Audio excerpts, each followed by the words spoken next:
भयो अरू पनि भन लु कहाँ गएको हामी स्कुल एबिन हजुर तिमी ठुलो भएर के भन्ने डक्टर डक्टर मम्मीलाई माया गर्ने कि पापालाई मम्मीलाई किन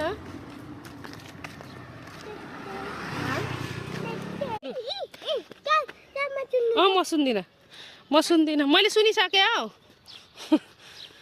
अब म म्यामलाई देखाइदिन्छु के खान्छ बाटोमा भनेर ल मम्मीको पैसा कति सकाउँछ भनेर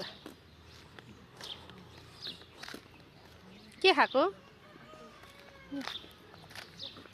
यसको नाम म सुन्दिनँ मलाई घिन लाग्छ